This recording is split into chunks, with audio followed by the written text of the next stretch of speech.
Welcome to Podkey Fantasy Football, where award markets and draft prices get a real stress test. A lot of fantasy and betting takes sound sharp until you ask what has to go right for them to work. This week is really about separating real edge from stories we just want to believe. Joe Burrow at 10-1 makes sense on paper because the path is visible. When he's healthy, Cincinnati wins at an MVP-friendly rate, the schedule is soft, and if the defense is merely better instead of leaky, the team total lands in the range voters usually reward. But that case still depends on health first, and MVP almost always becomes a quarterback wins award with narrative attached. So Burrow is only value if you think the Bengals rebound cleanly, not just offensively. Justin Herbert at 11-1 is a different kind of bet. The appeal is timing. If the line is improved and the opening schedule gives him 2 easy launch spots, the number can disappear fast, even before we know whether he's truly in the top tier. That's useful, because sometimes the best award bet is just the ticket that will be shorter in 2 weeks. Trevor Lawrence at 24-1 is the pure upside sprinkle. Soft early schedule, enough talent to put up a September headline run, but the concerns are real too. Protection variance, shaky support from the run game, and a 17-game consistency problem. For Offensive Player of the Year, Ja'Marr Chase is the cleaner argument than the long shots because the production floor is already there. A.J. Brown and Brock Bowers are more about price than probability. Brown runs into age trends that work against him, and Bowers needs elite usage for a tight end, which is possible, but still a narrow path. Defensive Player of the Year is simpler.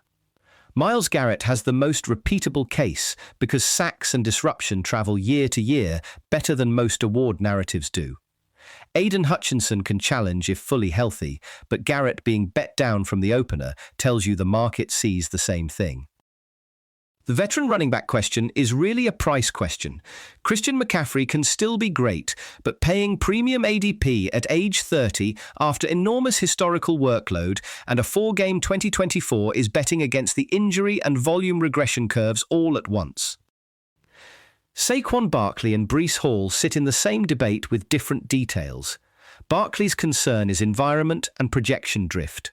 If the line is worse and the new scheme doesn't add targets, you're paying for an old version of the profile.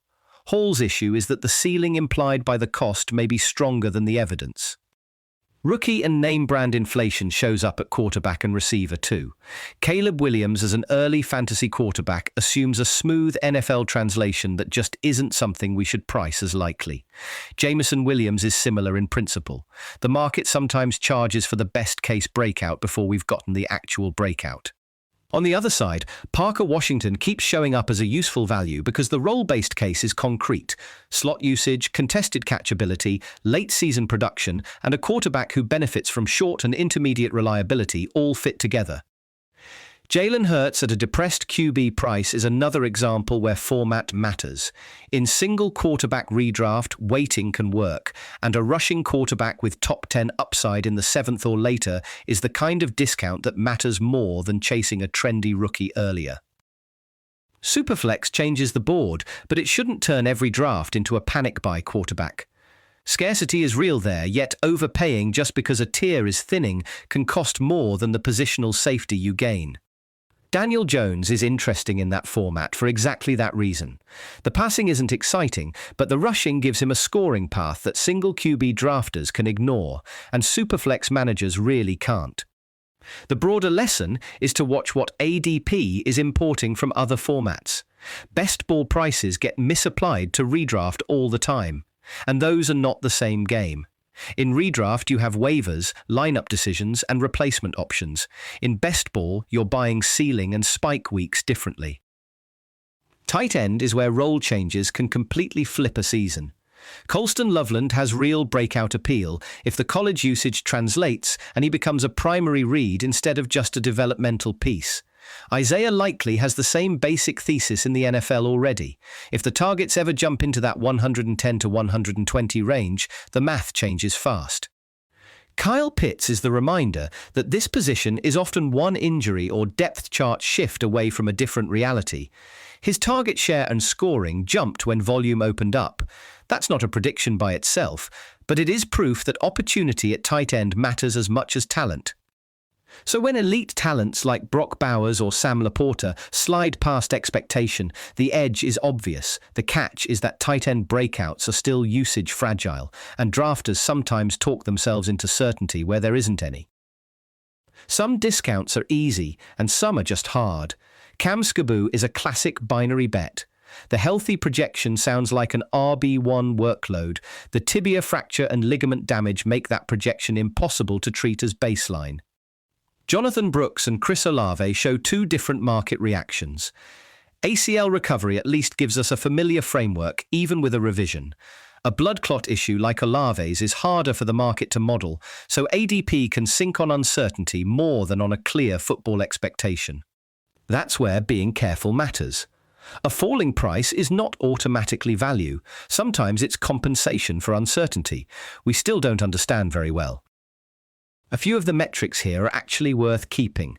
First downs per route run is helpful for receivers because it captures drive-sustaining involvement, not just empty routes. Yards per route and drop rate also matter, especially when the signal persists over time. Trevor Lawrence's elevated drop rate is a good example of a stat that can explain why a quarterback's fantasy dependability keeps falling short of the talent argument. DJ Moore's weak yards per route efficiency is another warning sign that volume alone may not rescue. But none of these numbers should be used in isolation. They are context tools, not cheat codes.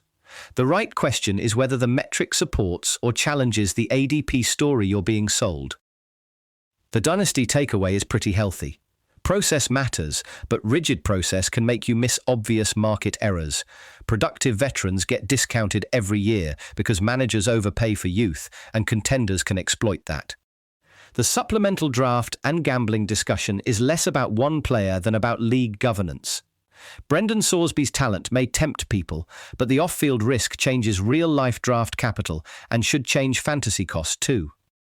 And if your Dynasty League doesn't already have a clear supplemental process, that's not a small housekeeping issue. It's a fairness issue waiting to become an argument. That's the board for this one. Price matters, format matters, and the loudest story is not always the strongest case. Thanks for listening to Podkey Fantasy Football.